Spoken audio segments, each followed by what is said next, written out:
ነኝ ብሎ ያው ያያችሁት ስብሰባ ያሉት ላይ ተገኝቷል። ስለዚህ አሁን ምንድነው እኛ ዛሬ የመጣንበት እኔና ሞጣ ከባድ ደባ እየተሰራ ነው። ደርግ ታስታውሱ እንደሆነ ኢትዮጵያ ትቅደም እያለ ነው። የአማራ ሚኒስቴሮች ከ60 በላይ ኢትዮጵያ ዳግም ማታገኛቸው ሚኒስቴሮች የረሸነው በቀይ ሽብር በለት ሽብር የአማራን ወጣት ከዩኒቨርሲቲ አስወጥቶ ነው የረሸነው። ኢቭን የተገደላችሁበት መሳሪያ የቀለሃ ክፈሉ አስከሬን አትወስዱም ማልቀስ አይቻልም ነው የተባለው አማራው። ያኔ ግን አማራ አይደለም የሚባለው ኢትዮጵያ ትቅደም ነው። አሁን መልሰው ሊያመጡ ነው። እነሱ እንዳልኳቸው ተደራጅቶ ጨርሰዋል። በ2030 ከሚፈርሱት አንዱ ሀገር ኢትዮጵያ ናት። ታላቂቷን ትግሪት መንግስትን ይመሰርታሉ።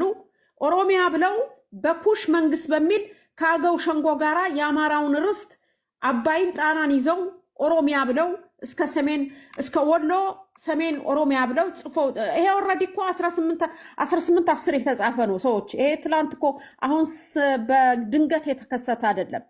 ራሱ ዮሐን ክራፍት ለጀርመን መንግስት የጻፈው ደብዳቤ አለ።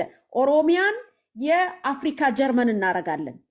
ያ ማለት ምንድነው? ኦልሬዲ ያለቀለት ጉዳይ ነው። አሁን ምን ብለው ሊመጡ ነው? ዘርፈው አማራን ጨርሰው ትግራይና ኦሮሚያ የሚባለውን ሀገር ለመመስረት ስላስቸገርናቸው እኔና ሞጣ መረጃ እያወጣን ምን ብለው መጡ? ኢትዮጵያ ብለን እንምጣ። ይኸውላችሁ ታርጋ ቀይረዋል። የክልል ታርጋ ትተው ኢት ብለው አምጥተዋል። አንድ እሱን ያዙልኝ። ሁለተኛ ህገ መንግስቱን ቀይረናል ብለው ይመጣሉ።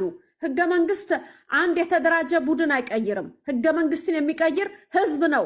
ከህዝብ የተውጣጣ የህዝብ ወኪል ነው እንጂ የማንም ዱርዬ ተሰብስቦ ህገ መንግስት ብሎ እየለቀለቀ መሬት የመንግስት ነው ብሎ ህዝብን ማፈናቀል አይችልም። ይሄ ከባድ ወንጀል ነው። ስለዚህ አሁን የህገ መንግስቱን ቀይራለን ብሎ ይመጣሉ። ብሔር የሚባል ነገር የለም ብለው አሁን ደግሞ አማራውን እያረዱ ኢትዮጵያን ታረዱ ይላሉ። ይሄ ደግሞ የግንቦት ሰባት የኢዜማ ፖለቲካ ነው። ዜጎች ታረዱ ነው የሚሉን።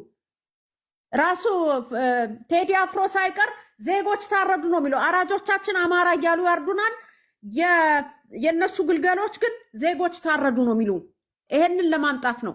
ስለዚህ አማራ ይሄንን እንዳትቀበል ነው። እነኚህ ሰዎች አይሲሲ ነው መቅረብ ያለባቸው። ለአንተ ህግ የመቀየር ሞራል የላቸውም። አሁን የዘመነ ካሴ ገረዶች ምን እያሉ ነው? የአማራን ጉዳይ መድረክ አግኝቷል ይወያይ። የሚወያየው ከማን ጋር ነው? ከአራጆቻችን ጋር። ስብሐት ነጋ እኮ ከኤርትራ አራጆቻችንን ወደ ኢትዮጵያ ሲያስገባ የሆነ ግን ጨርቅ ይዞ እኮ መቀሌ አብሮ ቁርስ በልቶ ሂዱና አማራን ጨፍጭፉ ብሎ ያስገባ ሰው ነው። ዘመነ ካሴ ከሱ ጋር ተወያይቶ ነው ለአማራው ሰላም የሚያመጣው። ከገዱ አንዳርጋቸው ጋር ተወያይቶ ነው። የባህር ዳር ልጆች እኮ በስብሰው በቁመናቸው የተሉ አሉ። እሱ በአጋዚ ጥይት ያስመታቸው። የሞቱት ሞተዋል። የጎንደር ወጣቶች፣ የወልዲያ ወጣቶች ቤት ይቁጠረው። ይሄ ሰውዬ እኮ ነው ተመልሶ መጥቶ ዘመነ ካሴ የሚባለው ሰውዬ ጋር የሚወያየው። ስለዚህ አሁን ነጥቤ ምንድነው? ኢትዮጵያ የምትባል የሌለች ሀገር አሁንም በምናብ ለማታለል እየመጡ ነው። አማራ ለአንተ ማንም ኢትዮጵያን አይሰብክህም ነው።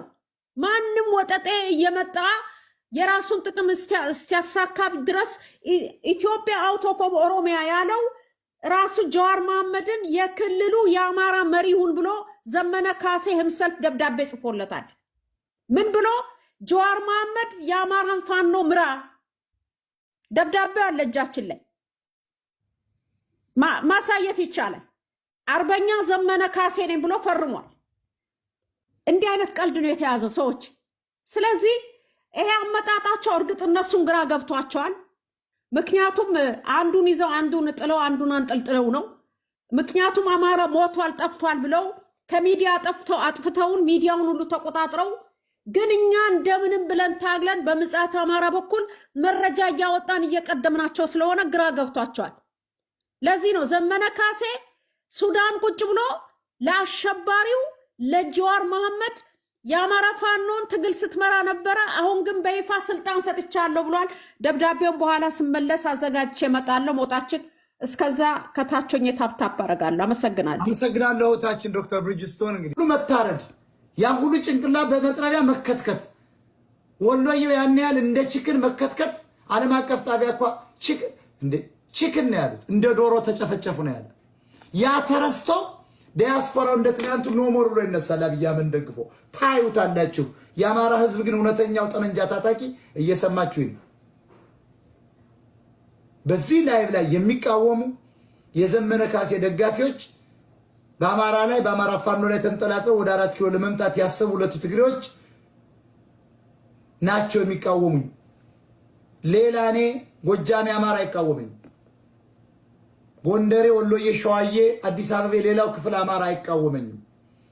የዘመነ ካሴ ደጋፊ ሆነው የመጡት ትግሬዎች ናቸው። ለምን? በጌታቸው አሰፋ የተመለመለ ደንቆሮ ጠላት ዘመነ የሚባል አህያ ተፈጥሯል። አከፋፈሉ እንዴት ነው? በጥቂቱ ነው። መሀል ኢትዮጵያ ወይም ደግሞ ሴንትራል ኢትዮጵያ አስታውሱ። ይሄንን ባጭሩ ቁረጡ ነው ያዙት። መሀል ኢትዮጵያ የሚባለው አምቦን ያካልላል። ሻሸመኔ፣ ጥቁር ውሃ ወይ ደግሞ ቢሻን ጉራቻ የሚባለው ወደ ጎን ደግሞ በከፊል አዋሽን፣ አርሲን፣ ሰሜን ሸዋን በከፊል ጎጃምን ያጠቃልላል። ይሄን ያደርጉና ምን ይሉታል? ሴንትራል ኢትዮጵያ ወይም መሃል ኢትዮጵያ ይባላል። ተመልከቱ። ለአምስት ነው ኢትዮጵያን የሚሰነጥቁት። አማራ ደግሞ ደስ ብሎ ነው የሚቀበለው። ታዩታላችሁ። አይገባውም። ኮንስፓይረሲ ፖለቲካ አይገባችሁም። ሌላውስ ሰሜን ኢትዮጵያ የሚባለው ከፊል ጎጃም፣ ምዕራብ ጎጃም፣ ባህር ዳር፣ ጎንደር፣ ሰሜን ወሎ፣ ትግራይ ዝም ብላችሁት የሚደረገው። ምስራቅ ኢትዮጵያ የሚባለው ደግሞ አፋር፣ ሶማሌ፣ ድሬዳዋ፣ ከፊል ባሌ። ደቡብ ኢትዮጵያ የሚባለውስ ወለጋ፣ ኢሉ አባቡራ፣ ጋምቤላ፣ ቤንሻንጉል፣ ከፋ፣ ቦንጋ፣ ከፊል ቦረና፣ ሲዳማ። አያችሁ አከላለሉን። አከላሉን አያችሁት? ዝም ብላችሁ አሁን እስቲ በኋላ ምንድነው ብዬ ጠይቃችኋለሁ። የገባችሁን በኋላ ትነግሩኛላችሁ። ጥቂት ለአንድ ደቂቃ ጠይቃችኋለሁ። በኮሜንት ላይ ታሰፍራላችሁ። ይህን ሲያደርጉ ዘረኝነት ቀረ ይሉታል አማራ። የቋንቋ አስተዳደር እንዲቀር ነው ይሉታል አማራ። ህገ መንግስት ቀየር ይሉታል። ዘረኝነትን ያስነሳ ደግሞ ያነሳ 15 ዓመት ይቀጣል ይሉታል። አየው አማራ እንዳይል ማለት ነው። በመሰረቱ የክልሎች የመኪና ታርጋ ተቀይሯል። የመኪና ሰሌዳዎች ተቀይሯል። ኢትዮጵያ በሚል ትግራይ፣ ኦሮሚያ፣ አማራ፣ አፋር ምናምን የሚለው ሁሉ ተቀይሯል። ኢትዮጵያ ብለውታል። ይሄ ሴራው የተንኮሉ የመጀመሪያ ጫፍ ነው። አንቀጽ 41 አንቀጽ 39 የመሳሰሉ ይሰረዛሉ። ክልሎች በቋንቋ መዋቀራቸው ይቀራል። ይሄ የሚደረገው እንግዲህ አንደኛ የብልጽግና መንግስት ይቀጥል ዘንድ፣ የኦሮሞ የበላይነት ይቀጥል ዘንድ፣ ሁለተኛው መርህ አልባ የሆነውን የሰሜነኛ ንቅናቄ የትግራይና የአማራን የኤርትራን አንድ ላይ መምጣት ለማገር ነው። ምክንያቱም አሁን እነዘመነ ካሴ ሁለቱን ትግሮች ይዘው እየመጡ ስለሆነ አብይ አህመድ ቀዝኗል። ለኛ ግን አጥፊ ነው። ሁለቱ ትግሬ ከሚኖር እንደውም አብይ ቢቀጥል ነው የሚሻለው። ሐቁን እንነጋገር። ሁለቱ ትግሬዎች መጥተው እንደ 83 እንደገና ለሁለት ዓመት አውቀው ጸጥ ብለው መሳሪያቸውን ካስወረዱ በኋላ ይሄ ገበሬውና አማራ ያለቃ ስለሆነ ከሚያጠፉት ኦሮሞ የሚባለው ቢቀጥል የተሻለ ነው። ሐቁ ይሄ። ሶስተኛስ አብይ ያጣውን በህዝቡ ላይ ያጣውን ድጋፍ ለማግኘት ነው።